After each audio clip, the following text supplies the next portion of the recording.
তখন শাড়ি সরিয়ে যেভাবে উন্মুক্ত করেছিলি নিজেকে, যদি ভুল কিছু হয়ে যেত। উষা ভয়ার্ত দৃষ্টিতে তাকালো সাগরের দিকে। ঢোক গিরে বলতে চাইল কিছু একটা, কিন্তু সাগর বলতে দিল না। উষার ঠোঁটে নিজের আঙুল চেপে ধরে, নিজের বৃদ্ধাঙ্গুলি দিয়ে স্লাইড করে ঠোঁটে।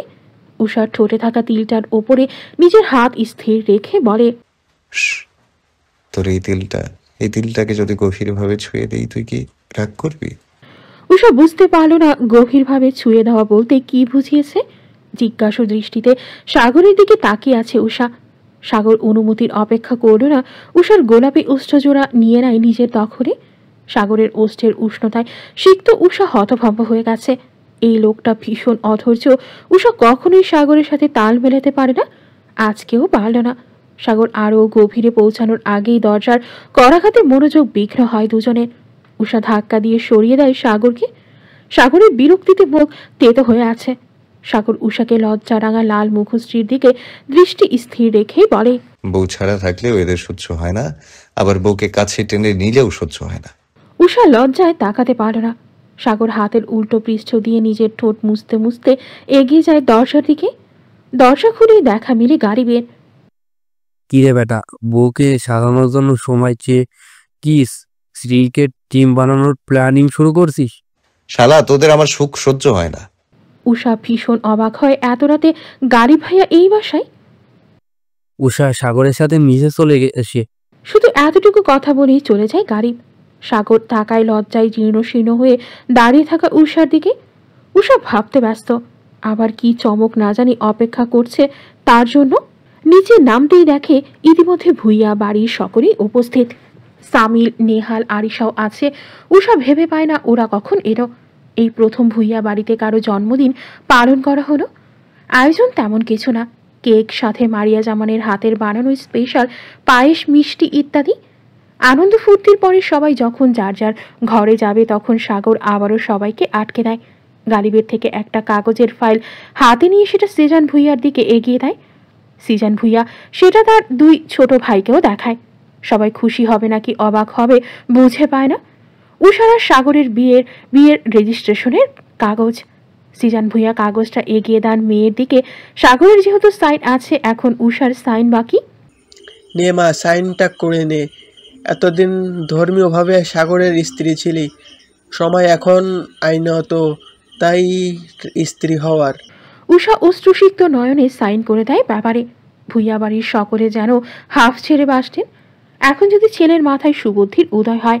সিজান ভুইয়া ক্লান্ত পরিশ্রান্ত শরীরটা নিয়ে কোনো মতে সদর দরজা পেরিয়ে বসার ঘরে ঢুকলেন। নাবিল ভুইয়ারও একই অবস্থা। দুজনেই ক্লান্ত শরীরটাকে একটু স্বস্তি দিতে সোফাতে গিয়ে বসলেন। ওদিকে বাড়ির কর্তাদেরকে দেখে কিচেন থেকেই হাঁক চালেন লিপি বেগম। ওই সাগরের বাবা, খেতে এসো, খাবার দিয়েছি, একেবারে খাবার খেয়ে বিশ্রাম করো।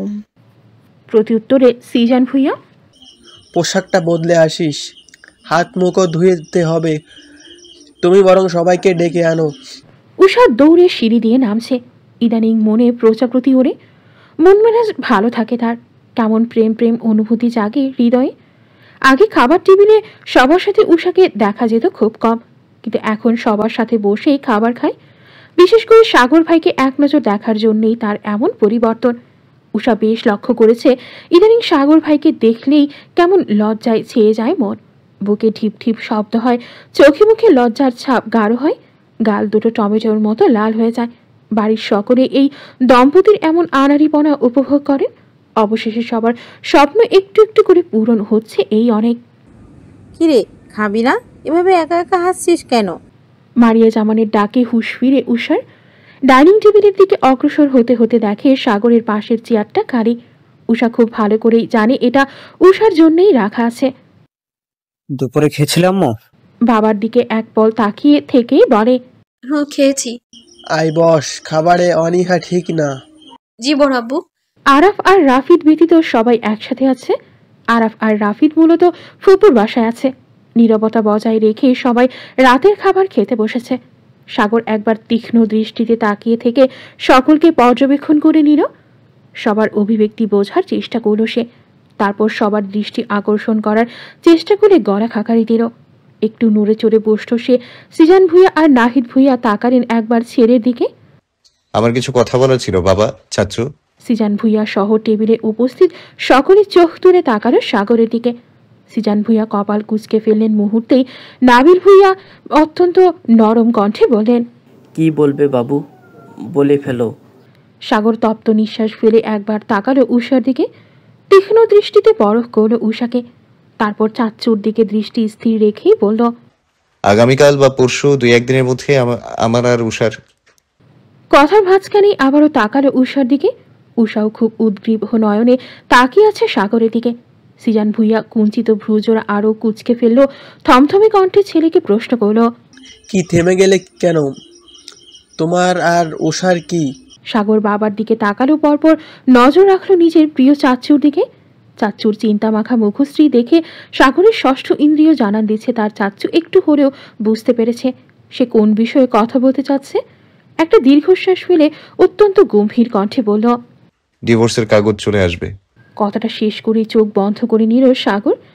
সিজান ভুইয়া অবিশ্বাস্য নয়নে তাকিয়ে আছে ছেলের দিকে, পাশাপাশি নাবিল ভুইয়াও, কিন্তু নাহিদ ভুইয়ার কোনো হেলদোল দেখা গেল না। তিনি চোখ ভাতের প্লেটের দিকে স্থির রেখেছেন, ভাবভঙ্গি এমন যে তিনি আগে থেকেই জানতেন এমন কিছু হবে। উষা নিঃশ্বাস আটকে বসে আছে। আরও কিছুক্ষণ চলে যাওয়ার পরে হাঁপানি রোগীর মতো তরপাতে আটকে রাখা নিঃশ্বাসটুকু ফেলল উষা। কাতর দৃষ্টিতে তাকায় পাশে বসে থাকা হৃদয়হীন নিষ্ঠুর পুরুষটার দিকে। চোখ ফেটে কান্না আসতে চাইছে যেন তার, মনে অসহ্য যন্ত্রণা হচ্ছে। আন মনেই আওড়ালো, এত কিছু হয়ে যাওয়ার পরেও ডিভোর্স? সেই দিন, সেই রাত, সেই অনুভূতি সব কি মিথ্যে ছিল তাহলে? আমি কখনো স্ত্রীর দাবি নিয়ে ওনার সামনে গিয়েছি? উনি আমার সংস্পর্শে এসেছেন, আমায় পাগল করেছেন, তাহলে এখন এইসব কেন? উষা আর কিছু ভাবতে পারল না। নিঃশ্বাস আটকে আসছে তার। মারিয়া জামান খাবার বেড়ে দিচ্ছিলেন লিপি বেগম কিচেনে। নাবিল ভুইয়ার রাগে ভেতরটা ফেটে যাচ্ছে, কিন্তু অতিরিক্ত রাগে আদরের ভাতিজাকে কিছু বলতে পারছেন না। সিজান ভুইয়া নিজের জায়গা ছেড়ে উঠে দাঁড়ালেন। শাসন না করতে করতে অনেকবার বেড়ে গেছে ছেলেটার। সিজান ভুইয়ার চোখ মুখ শক্ত, হাত মাত্রই তুলেন নিজের ছেলের গাড়ে থাপ্পড় মারার জন্য, কিন্তু হঠাৎ বাধা পড়ায় পেছন ফিরে তাকায়। নিজের ছোট ভাইকে হাত ধরে বাধা দিতে দেখে যেন রাগের পারদ হুড় করে বেড়ে যায়। এ কি ভাইজান, এত বড় ছেলের গায়ে হাত তুলছেন, যার হাজারো অপরাধ আপনি ক্ষমা করে দিয়েছেন, কখনো গায়ে হাত তুলেননি। আর সেই ছেলের গায়ে হাত? আমার মেয়ের জন্য হাত তুলবেন না। আমার মেয়ে কোনো খেলনা না, ওর বাবা এখনো বেঁচে আছে। জোর করে কি সংসার হয়? ডিভোর্স হোক, এটাই ভালো। আমরাও সবাই চাই ডিভোর্স হোক। আমাদেরও ভুল আছে। বিয়ের সময় আমরাও সাগরের অনুভূতিকে পাত্তা দেইনি। বিয়ের সংসার কোনো ছেলে খেলা না। আমার কপালে সংসার জুটেনি, আর আমার মেয়ের কপালও সংসার জুটবে না ভাবছেন? সিজান ভুইয়া বাক্যহারা হয়ে যান। ভাইয়ের এমন কথার কি প্রত্যুত্তর করবেন ভেবে পেলেন না। সাগর নির্লিপ্ত ভঙ্গিতে মাথা নিচু করে বসে আছে। নাবিল ভুইয়া এবার ক্রোধ নিয়েই বললেন, তাহলে সেদিন এই আয়োজন করে রেজিস্টার করেছিলে কেন? আমরা তো ভেবেছিলাম তোমাদের মধ্যে সব মিট হয়ে গেছে। নাহিদ ভুইয়া তাচ্ছিল্যের স্বরে বলেন, ভাইজান বুঝলে না, সম্পর্ক ভাঙার আগে পাকাপোক্ত করতে হয়। প্রমাণ ছাড়া ডিভোর্স হবে কিভাবে? আমি তো সেদিনই বুঝেছিলাম, আর তোমরা বুঝিনি। লিপি বেগম অশ্রুসিক্ত নয়নে এগিয়ে এলো মেয়ের দিকে। মেয়ের মাথায় হাত রেখে কান্নারত স্বরে বলে, আমাদেরকে ক্ষমা করিস মা, তোর বাকি জীবনটা আমরা নষ্ট করে দিলাম। তোর এক মা তোর শৈশবে বিষাক্ত করেছে, আর এই মা তোর কিশোরী আর যৌবনকাল বিষাক্ত করেছে। উষা নিশ্চুপ, কণ্ঠমণি থেকে কোনো শব্দ বের হলো না। সাগর উঠে যায়। আপাতত তার যা জানা দরকার ছিল সে জেনে গেছে, এখন এখানে না থাকাই শ্রেয়। সিজান ভুইয়া ঘৃণা ভরা দৃষ্টিতে দেখলেন ছেলের প্রস্থান। ঠাটিয়ে একটা থাপ্পড় মারতে পারলে বুঝি মনটা শান্ত হতো। রাতের সাথে পাল্লা দিয়ে বাড়ছে ভুইয়া ভারীর নিস্তব্ধতা। রাত তখন প্রায় 11:30। কলিং বেলের শব্দে হুঁশ ফিরে সকলে। সম্বিত ফিরতেই বুঝতে পারে সকলে গত 1.5 ঘন্টা যাবৎ একই ভঙ্গিতে ড্রয়িং রুমে বসে আছে। কাউকে নড়তে না দেখে লিজা বেগম এগিয়ে গিয়ে দরজা খুলে দেন। সামিন ঘুমন্ত ছেলেকে কোলে নিয়ে দ্রুত পায়ে ভেতরে প্রবেশ করে। ব্যস্ত ভঙ্গিতে বলে, কখন থেকে বেল বাজাচ্ছি, কেউ খুলছিল না কেন? লিজা বেগম হতাশ শ্বাস ফেললেন। হেইডা মা তুমি নিজেই আইয়া দেখালো, অনেক বালা করছো। আজকা তুমি এই বাসায় আইছো। পদচারণ থামিয়ে পেছনে তাকায় সামিন, কপালে ভাঁজ ফেলে চিন্তিত স্বরে বলে, কেন, কি হয়েছে? লিজা বেগমের উত্তরের অপেক্ষা করল না সামিন। ড্রয়িং রুমে ঢুকেই সবাইকে নিশ্চুপ এবং গভীর চিন্তায় মগ্ন থাকতে দেখে এগিয়ে আসে। এত রাতে ঘুমন্ত ছেলেকে কোলে নিয়ে সামিনকে ভুইয়া বাড়িতে দেখে যেন অবাক হলো না কেউ। লিপি বেগম নাতিকে কোলে নিতে নিতে বলে, এত রাতে ঘুমন্ত ছেলেকে নিয়ে এখানে? ও ঠান্ডা বুঝলে, ডক্টর দেখিয়ে ফিরছিলাম। হাসান সাহেব তো রাতেই রোগী দেখেন জানোই। মুহিবকে বললাম তুমি বাসায় চলে যাও, আমাকে এখানে রেখে যাও। মনটা উষার জন্য বড্ড আনচান আনচান করছিল। আগে বলো, সবার মুখের এমন অবস্থা কেন? আর উষা বউ কোথায়? সাদাব থমথমে কণ্ঠে বলে, উষি নিজের রুমে আছে। সামিন গিয়ে বসে নাবিল ভুইয়ার পাশে। লিপি বেগম মাহিদকে কোলে নিয়ে উষার রুমের দিকে যান। ছেলেটাকে দেখে হয়তো মনটা একটু ভালো হবে। কি হয়েছে যাচ্ছু, সিরিয়াস কিছু? সাদাব খুলে বলে সবটা। খাওয়ার সময় সে সেখানে উপস্থিত না থাকলেও মায়ের থেকে সবই শুনেছে। ঠিক 1:47 সামিন বসার ঘরে থেকে উষার ঘরে আসলো। ঘুমন্ত ছেলেকে বুকে নিয়ে শুয়ে আছে উষা। চোখের কোণে জল চিকচিক করছে তার। সামিন আসতে করে গিয়ে বসে বোনের পাশে। সামিনকে দেখে বিছানা ছেড়ে সেও বোনের পাশে বসে। নীরবতা ছেয়ে যায় দুজনের মধ্যেই। এক পর্যায়ে উষা নিজের মাথাটা বোনের কাঁধে এড়িয়ে দেয়, ভাঙা ভাঙা গলায় বলে, আমাদের সম্পর্কটা সমীকরণ আবারও বদলে যাবে। গতবার যখন নতুন সম্পর্ক গড়ে ওঠে তখন জল ছিল আনন্দের, আর এখন বিষাদ, নাকি নিজের অবস্থান হারিয়ে ফেলার জল বুঝে পাচ্ছি না। সামিন চুপ রয় বোনের কথায়। নিজেরও যে ঠোঁট ভেঙে কান্না আসছে, উষা কিছুক্ষণ চুপ থেকে বলে, নিজের অবস্থান কিসের আপু? ওই অবস্থানটা তো কখনো আমার ছিলই না, শুধুমাত্র নামমাত্র অবস্থান। সামিন নিশ্চুপ, কথা বলতে পারছে না, সমবেদনা দেওয়ার মতো মুখে নেই। কি বলবে, কি বোঝাবে? আদৌ উষা এ বাড়িতে থাকবে? উষা আবারও ধরা গলায় বলে, আচ্ছা আপু বলো তো, আমার মায়ের কর্মকাণ্ডের পেছনে আমার কি কোনো হাত আছে? তোমার ভাই কি আমার বাবার অবস্থা দেখেছে? দেখেনি তো। সে কি আমায় চেনে না, জানে না আমি কেমন?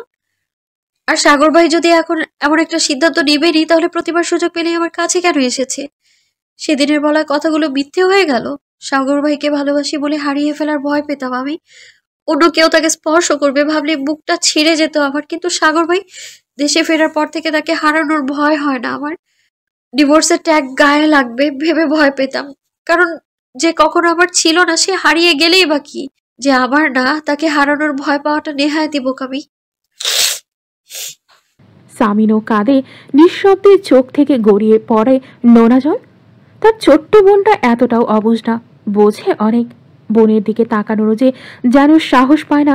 সাগর সবেই এসেছিল উষার সাথে দরকারি কথা বলতে। সে জানে না সামিন এসেছে, তাকে কেউ জানায়নি, আর না সাগর জানতে চেয়েছে। তবে সামিনকে আর উষাকে কথা বলতে দেখে থেমে যায় দরজার কাছেই। শুনে যায় ভগ্ন হৃদয়ের আহাজারি। মানুষ আসলে এমনই, সত্যিকারের ভালোবাসা পেয়ে গেলে তুচ্ছতাচ্ছিল্য করে শুরু করে। তুমিই বলো, এত এত তিক্ততার পর কি কখনো আমাদের সম্পর্কটা মধুর হতো? আর যাই হোক, তিক্ততা নিয়ে সংসার করা যায় না। আমাকে করা অপমানগুলো কি আমি ভুলে যেতাম? আমি ঠিকই সাগর ভাইয়ের থেকে প্রতিশোধ নিতে চাইতাম। আমাকে দেয়া কষ্টের শাস্তি একটু হলেও তাকে বোঝাতাম। তার থেকে বরং ডিভোর্সই ভালো। দুজনের প্রতি সম্মান রেখে ডিভোর্স হয়ে যাওয়াই ভালো। কথা শেষ করে উষা বোনের কাঁধ থেকে নিজের মাথা তোলে।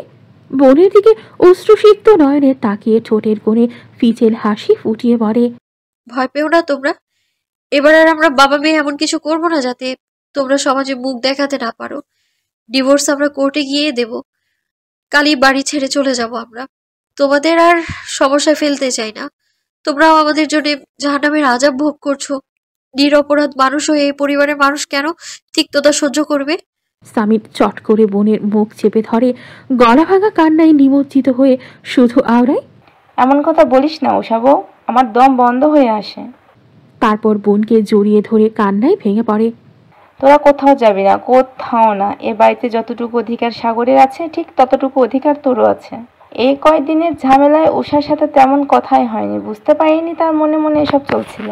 উষার মুখে এমন কথা শুনে সাগরের বুকটা মোচড় দিয়ে ওঠে। এই কথা শুনেই বুকটা কেমন খালি খালি হয়ে গেছে। এই মেয়েটা তার আশেপাশে না থাকলে না জানি কি হবে। গালে উষ্ণতা অনুভব করতেই হুঁশ ফিরে সাগরের।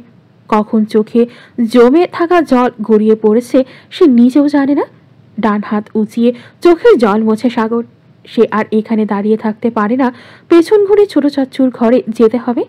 পেছন ঘুরতেই মারিয়া জামানকে দেখে থেমে যায় সাগর। মারিয়া জামানও যে এই সময়ে সাগরকে এখানে দেখে অবাক হয়নি তা নয়। চাচি আম্মার দিকে এগিয়ে যায় সাগর। চাচি আমার হাত দুটি নিজের হাতের আঁচলে নিয়ে অশ্রুসিক্ত নয়নে আবদারের স্বরে বলে, আমার সাথে ছোট আব্বুর ঘরে যাবে চাচি আম্মা? এইটুকু কথাতেই যেন মারিয়া জামানের ভেতরটা উথলে উঠল। ছেলের মুখের দিকে তাকিয়ে ভাবে, এটা তো সেদিনের সেই ছোট্ট সাগর, যখন ছোট আব্বু করে করে জান যেত তার। এক নজর নাহিদ ভুইয়াকে না দেখলেই সবার কাছে বায়না ধরত, আমাকে ছোট আব্বুর কাছে নিয়ে যাবে। আমার ছোট আব্বু কই? মানুষ সাগরকে সিজান ভুইয়ার ছেলে কম নাহিদ ভুইয়ার ছেলে বলেই বেশি জানত, চিনত। তাদের বিয়ের পর থেকে সাগর আর ছোট আব্বু বলে ডাকেনি। এতদিন পর ছেলের মুখে এই ডাক শুনে মনটা যেন প্রশান্তিতে ভরে যায় মারিয়া জামানে। মারিয়া জামান ছলছল নেত্রে তাকায় ছেলের পানে। ছেলের হাত নিজের গালের সাথে চেপে ধরে বলে, চল বাবু, তোকে তো ছোট আপুর ঘরে দিয়ে আসি। সাদাফ উষার ঘরের দিকেই আসছিল। মা আর বড় ভাইকে দাঁড়িয়ে থাকতে দেখে নিজেও দাঁড়িয়ে যায়। সাগর সাদাফের দিকেও তাকায় শীতল দৃষ্টিতে। চাচি আম্মা আর আমার সাথে ছোট আব্বুর ঘরে যাবি সাদ? সাদাফ খুশি হয় বাইকে আগের রূপে দেখে। ভালো কিছুই হবে হয়তো। তারপর তিনজনে মিলে নাহিদ ভুইয়ার ঘরের দিকে পা বাড়ায়। নাহিদ ভুইয়ার চোখে ঘুম নেই। কেবলই বসার ঘর থেকে নিজের ঘরে ফিরেছেন। ভেতরটা অস্থিরতায় ছেয়ে আছে। বালিশে মাথা ঠেকিয়ে এক হাতে কপালে রেখে শুয়ে আছেন তিনি।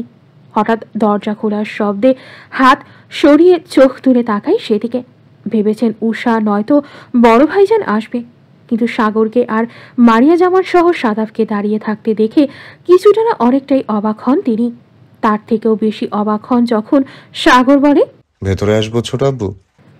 নাহিদ ভুইয়া চমকান। তড়াক করে উঠে বসেন বিছানায়। বিস্ময়ে কিং কর্তব্য বিমূঢ় হয়ে থাকা নাহিদ ভুইয়া ভুলেই গেলেন ছেলেকে অনুমতি দেওয়ার কথা। কিছু পল কাটে এভাবেই। তারপর ঠোঁটের কোণে সুখের এক চিলতে হাসি ফুটিয়ে বলে, আয় বাবা, ভেতরে আয়। সাগর আগায়। সাথে মারিয়া জামান আর সাদাফও এগিয়ে যায়। সাগর নাহিদ ভুইয়ার কাছে গিয়ে বসে পড়ে ফ্লোরে। ছোট আব্বুর পায়ের কাছে পায়ের সাথে মাথা ঠেকিয়ে সাগর বলে, আমার মাথায় একটু হাত বুলিয়ে দেবে ছোট আব্বু? নাহিদ ভুইয়ার চোখে জল। তিনি কাঁদছেন। কিসের কান্না এটা? হারানোর নাকি নতুন কিছু ফিরে পাওয়ার, সেটা তিনি বুঝলেন না।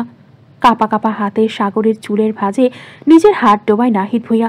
মারিয়া জামার আর সাদাফ চোখ ভরে দেখে সে দৃশ্য। সাগর সবেই নিজের ঘরে ফিরেছে। নাহিদ ভুইয়া অনেক জোর করেছিলেন আজকে তার সাথেই থেকে যেতে, কিন্তু সাগর থাকেনি। ছোট আব্বুকে অসুস্থ লাগছে, ঘুম দরকার, তাই ঘুম পাড়িয়ে সবে মাত্র নিজের রুমে আসে সাগর। বিছানায় চোখ বন্ধ করে পড়ে থাকলেও চোখে ঘুম নেই সাগরের। একবার উষার সাথে কথা বলতে পারলে ভাল লাগতো, কিন্তু সামির আছে সেখানে। গেলে সাগরের নিজেরই বিপদ। সময় যায় কিন্তু সাগরের ঘুম আসে না। কিছুক্ষণ পরেই চারদিক থেকে আজানের ধ্বনি ভেসে আসছে। আর একটু পরে আলো ফুটতে শুরু করবে। সাগর বিছানা ছেড়ে উঠে বসে। এতদিনে মনটা হালকা লাগছে তার। নামাজ পড়ে একেবারে ঘুমানোর কথা ভেবে উঠে যায় সাগর। উজু করে এসে নামাজ পড়ে নেয় ঘরেই। বাবা চাচ্চুরা সবাই ঘুমিয়েছে। এখন আর না ডাকাই শ্রেয়। কিছুক্ষণ পর ডেকে দিবে ভেবে আবারও শুয়ে পড়ে সাগর। মিনিট কয়েক পেরোতেই ভেসে আসে গগন বিদারী চিৎকার। সাগর চোখ খুলে উঠে বসে। ঘরের চারিদিকে নজর বুলিয়ে বুঝতে চায় শব্দের উৎস। কান খাড়া করে রাখে সাগর। এবার স্পষ্ট শুনতে পায় বুক ফেটে আসা আহাজারি। সাগর বুঝতে পারে এটা উষার গলা, উষার চিৎকার। সাগর হন্তদন্ত হয়ে ছুটে বের হয় রুম থেকে। মুহূর্তেই এসে দাঁড়ায় নাহিদ ভুইয়ার ঘরের সামনে। দরজা খুলে থাকতে দেখে এক অদ্ভুত ভয় কাজ করতে থাকে সাগরের মনে। অজানা ভয়ে সাগরের গলা শুকিয়ে কাঠ। শুষ্ক ঢোক গিরে কাঁপতে কাঁপতে পা বাড়ায় ছোট আব্বুর রুমের দিকে। সাগর রুমে ঢুকে দেখে উষা নাহিদ ভুইয়ার মাথা কোলে নিয়ে বসে আছে। চোখ বেয়ে গড়িয়ে পড়ছে নোনা জল। কান্নার প্রকোপে বারবার কেঁপে উঠছে শরীর। উষা বাবার মাথায় মুখে হাত বুলিয়ে ডাকে, আব্বু কথা বলো, আমাকে দেখো, আমি উষা, চিনতে পারছো আমায়? সাগর ছুটে যায় উষার কাছে। উষা দেখে সাগরের পদক্ষেপ, চোখ মুখ শক্ত করে কঠিন গলায় বলে, একদম আগাবেন না আমাদের দিকে। আমরা বাপ মেয়ে বাঁচি নাকি মরি সেটা আপনার দেখার বিষয় না। আপনি ওখানেই দাঁড়ান, আর এক পা এগোলে এর ফল ভালো হবে না কিন্তু। সাগর শোনে না উষার নিষেধ, এগিয়ে আসে উষার দিকে।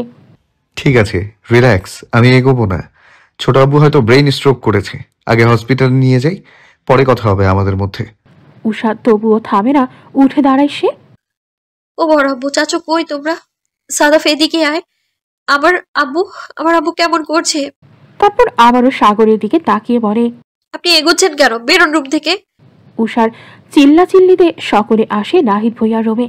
সিজান ভুঁইয়া ভেঙে পড়েন, ভাইয়ের মুখে বেঁকে যাচ্ছে, বাম হাত নাড়াতে পারছেন না, শুধু ফ্যাল ফ্যাল করে তাকিয়ে আছে। সিজান ভুঁইয়া বুঝলেন এবার ভাইয়ের কথা বন্ধ হয়ে গেছে। সাদাব দ্রুত পদে বের হয় রুম থেকে, অ্যাম্বুলেন্সের জন্য কল দিয়ে আবারও কল লাগায় রাফিদ আর আরাফকে। জলদি হসপিটালে আসার কথা আর ফুপুকে এখনই কিছু না জানানোর কথা বলে কল কাটে সাদাব। রাফিদ আর আরাফ আজকে ফুপির জোড়াজুড়িতে খান বাড়িতেই থেকে যায়। অ্যাম্বুলেন্স আসতেই নাহিদ ভুঁইয়াকে নিয়ে যাওয়া হয় হসপিটালে। এদিকে নাবিলা ভুঁইয়াকে আর সোহেব খানকে প্রাইভেট কারে নিয়ে আসার দায়িত্ব দেয় নেহাল আর আলিফকে। বাসায় থেকে যায় আরিশা আর তোবা। অবশেষে আরিশাকেও সঙ্গে নিয়ে নেয় মাকে দেখে রাখার জন্য। হার্টের রোগী নাবিলা ভুঁইয়া। আরাফ আর রাফিদ দিক বেদিক ভুলে বাইক নিয়ে ছুটে যায় হসপিটালের উদ্দেশ্যে। ব্যাস, কি হওয়ার কথা ছিল আর কি হচ্ছে। মুহূর্তে ভুঁইয়া বাড়ি শোকে চেয়ে যায়। এই নিয়ে 2 বার ব্রেন স্ট্রোক করেন নাহিদ ভুঁইয়া। ব্যাপারটা ক্রিটিক্যাল অনেক। সাগর ভগ্ন হৃদয়ে বসে আছে কেবিনের বাইরে, বাকিদের থেকে কিছুটা দূরে। যখন ছোট আব্বুর সাথে কথা বলেছিল তখন মানুষটা ভালো ছিল, হাসি খুশি ছিল, আর এখন নিথর দেহ নিয়ে পড়ে আছে হসপিটালের বেডে। অদূরে সামিনের কাঁধে মাথা রেখে কাঁদছে উষা। বাবাকে নামাজের জন্য ডাকতে এসেছিল উষা। দরজায় নক করেও যখন সাড়া পায়নি তখন নিজেই পা চালিয়ে রুমে আসে। বাবাকে এভাবে পড়ে থাকতে দেখে আঁতকে ওঠে উষা, ছুটতে যায় বাবার কাছে। ডক্টর কেবিন থেকে বের হয়ে সাগর আর আরাফকে ডক্টরের সাথে কেবিনে আসতে বললেন। যেহেতু চেনা জানা ডক্টর, তাই খুব একটা সমস্যা হয়নি তাদের। আরাফ আর সাগর গেল ডক্টরের পিছু পিছু। অমনি উষা বাধা দেয়, আপনি যাবেন না, আপনি আমার বাবার ব্যাপারে জড়াবেন না একদম। ও ভাই যান, আমি যাবো, আমায় নিয়ে যাও। আরাফ কাঁদতে কাঁদতে প্রায় অসুস্থ হয়ে যাওয়ায় আদরের বোনকে দেখল। 2 কদম এগিয়ে বোনের বাহু জড়িয়ে ধরে বলল, ভাই জানেন, প্রতি বিশ্বাস আছে না, আমি আসি আর ভাইয়া ভেতরে যাবে না, বাইরেই থাকবে। উষা বুঝল। ভাইয়ের কথায় ছোট্ট বাচ্চার ন্যায় বসে পড়ল বোনের পাশে। যাওয়ার অনুমতি দিয়ে বসে রইল নিশ্চুপ। নাবিলা ভুঁইয়ারা এখনো হসপিটালে পৌঁছায়নি। ডক্টরের কেবিনে ঢুকতেই ডক্টর সুজন হাসান অনুমতি দিলেন বসার। তারপর রাশভারী কণ্ঠে বললেন, আপনাদের রোগীর অবস্থা একটু বেশি ক্রিটিক্যাল, কথা বলা বন্ধ হয়ে গেছে এবং চেতনা শক্তিও নেই, কাউকে আপাতত চিনতে পারবে না। আপনারা আল্লাহর উপরে ভরসা রাখুন, আল্লাহ যদি সহায় হন সুস্থ হবেন। বাম হাত পাওয়া নাড়াতেও পারছেন না, উনি প্যারালাইসিস হয়ে গেছে। এই রোগের চিকিৎসা ধৈর্য ধরে করতে হয়, জানেন তো। সাগর মাথা নিচু করে মাথা নাড়ায়। বিষাক্ত অতীত চোখে ভেসে উঠছে তার। আরাফ চিন্তিত গলায় শোধালো, এখন আবার হঠাৎ এমন হওয়ার কারণ কি? অতিরিক্ত চিন্তার জন্য? ভুঁইয়া বাড়িতে সন্ধ্যার পর থেকে ঘটে যাওয়া ঘটনা সম্পর্কে রাফিদ আর আরাফ অবগত না। যদি রাফিদ জানতো, সাগরের মাথাটাই ফাটিয়ে দিত। ডক্টর সুজন হাসান চিন্তিত হয়ে বললেন, অনেক বেশি চিন্তাও না, আবার চিন্তা নেই বললেই নাই। উনি মেবি গত সপ্তাহ খানেক ধরে প্রেশারের ওষুধ নিচ্ছেন না, আর তাই এই অবস্থা। সাগর আর আরাফ চিন্তিত হলো। ছোটনের বিয়েতে গেল, থাকলো 2-3 দিন। ফিরে এসেও চাপ গেছে অনেক। ডক্টরের সাথে কথা শেষ করে বের হয় সাগর আর আরাফ, এগিয়ে যায় পরিবারের দিকে। এতক্ষণে নাবিলা ভুঁইয়াও পৌঁছে গেছেন হসপিটালে। সাদাফকে এক কোণে দেওয়ালে ঠেস ধরে দাঁড়িয়ে থাকতে দেখে আরিশা এগিয়ে যায় সাদাফের দিকে। এখানে সবাই বেদনায় জর্জরিত, কিছু বলার মতো অবস্থায় নেই কেউ। সাদাফকে কিছু জিজ্ঞাসা করলে হয়তো উত্তর দেবে। আরিশা এগিয়ে গিয়ে হাত রাখল সাদাফের বাহুতে। শরীরে অন্য কারো স্পর্শ অনুভব করে পাশ ফিরে তাকায় সাদাফ। আরিশাকে দেখে মুখের ভাবভঙ্গির পরিবর্তন হয়নি। ছোট মামার এই অবস্থা কি করে হলো সাদাফ? সাদাফ উত্তর করল না। আরিশা ভেবেছিল এবার অন্তত কথা বলবে সাদাফ, কিন্তু এবারেও হতাশ। প্রায় মিনিট দুয়েক ওইভাবে দাঁড়িয়ে রইল দুজন। সাদাফ না মুখে কিছু বলল আর না তার শরীর ভঙ্গির পরিবর্তন হলো। সাগর এসে দাঁড়াতেই সবাই ছুটে যায় সাগরের দিকে। সাদাফও এগিয়ে যায়। আরিশা তপ্ত নিঃশ্বাস ফেলে ঠায় দাঁড়িয়ে থাকে। নাবিলা ভুইয়া আদরের ছোট ভাইয়ের শোকে অচেতন প্রায়। সময় একটি বহতা নদী। নদীর স্রোতের সাথে পাল্লা দিয়ে এরই মাঝে কেটে গেছে 8 থেকে 9 দিন। এখন নাহিদ ভুইয়া আগের থেকে ভালো আছেন একটু, চেতনা ফিরেছে, সবাইকে চিনতে পারছে সে, সেই সাথে ভালো মন্দ সবটা বোঝার ক্ষমতাও ফিরে পেয়েছেন। শুধু কণ্ঠমণি ভেদ করে কোনো শব্দ বের হয় না। নাহিদ ভুইয়া অবুঝের মতো শুধু ঘুমিয়ে যায়, বলতে চায় যেন অনেক কিছু। উষা না বুঝলেও পরিবারের সকলেই নাহিদ ভুইয়ার চাহিদাটা বুঝতে পারেন, কিন্তু উষার জন্য কেউ সাহস করে সেই দুঃসাহস দেখাতে পারে না।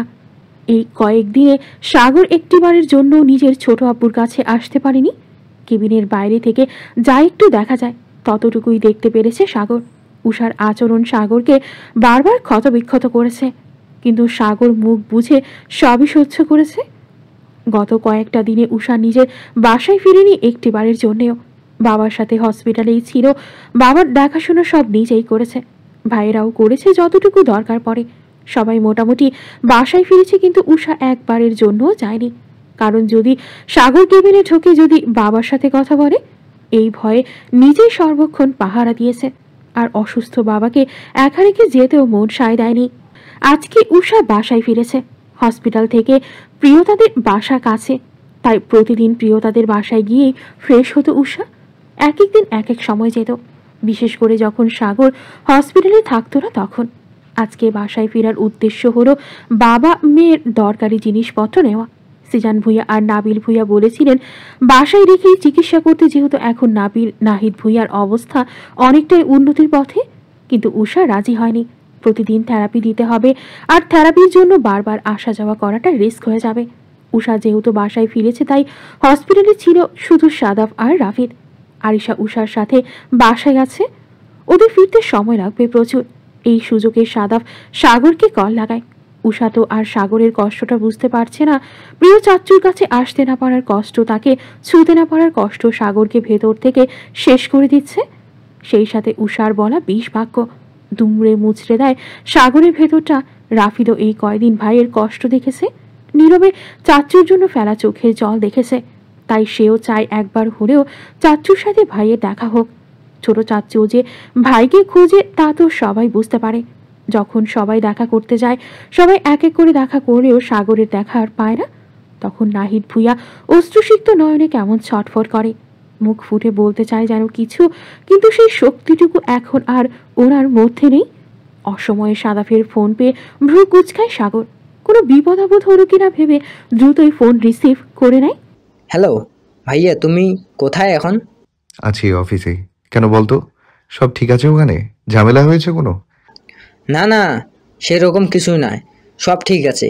আসলে তুমি একটু হসপিটালেতে এসো। ঈশা এখন নেই, বাসায় গেছে। আসলে লেট হবে অনেক। এই সুযোগে চাচুর সাথে দেখা করে নিতে পারবো? সাগর ভ্রু কুচকায়। উষার বাসায় ফেরার প্রয়োজনটা কি? যে মেয়ে এতদিন এত জোরাজুরির পরেও বাসায় ফেরেনি, আজকে কেন বাসায় ফিরল? কৌতূহল দমিয়ে না রেখে গম্ভীর গলায় বলল, কেন আজকে বাসায় ফেরার কারণ কি? যাই না বললো কি দরকার, যেতেই হবে। আমি বলেছিলাম কিছু লাগলে বলতে, আমি এনে দেব, কিন্তু বলল ও গিয়ে নিজে নেবে। সাগরের ভাবভঙ্গি এবার আরও গম্ভীর হয়। কুচকানো ভ্রুজোড়া কুচকে আসে। তীক্ষ্ণ নজরে নিজের হাতে থাকা হাত ঘড়িতে আজকের ডেটটা দেখে নেয়। না, ওরকম ব্যাপার তো না। তাহলে কি এমন হলো যে নিজেই বাসায় গেল? সন্দিহান কণ্ঠে সাগর বলল, প্রয়োজনীয় কিছু কি লাগবে?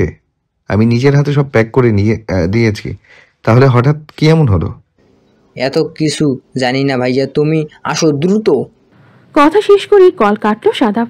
রাফিদ পাশেই দাঁড়ানো, ভাইয়ের মনের অবস্থা সে বোঝে। সাগর মাত্রই এলো হসপিটালে। সাদাফ দৌড়ে গেল ভাইয়ের দিকে। সাগর গম্ভীর স্বরে জানতে চাইল, উষা কখন বাসায় গেছে? এই হবে 30 থেকে 40 মিনিট। ও যেতেই তোমাকে কল দিয়েছি, আমার অনুমতি নিয়েছি। তুমি ভিতরে যাও, ঈশা জানতে পারবে না। সাগরের পা থেমে যায়। চোখ ছোট ছোট করে তাকায় সাদাফের দিকে, কৌতুকের স্বরে বলে, তোর বোন জেনে গেলেই কি? আমি কি ভয় পাই তোর বোনকে? সাদাফ চোরা দৃষ্টি নিক্ষেপ করে ভাইয়ের দিকে, খুব খুব করে কাশি দেয় সে। ভয় পাবে না।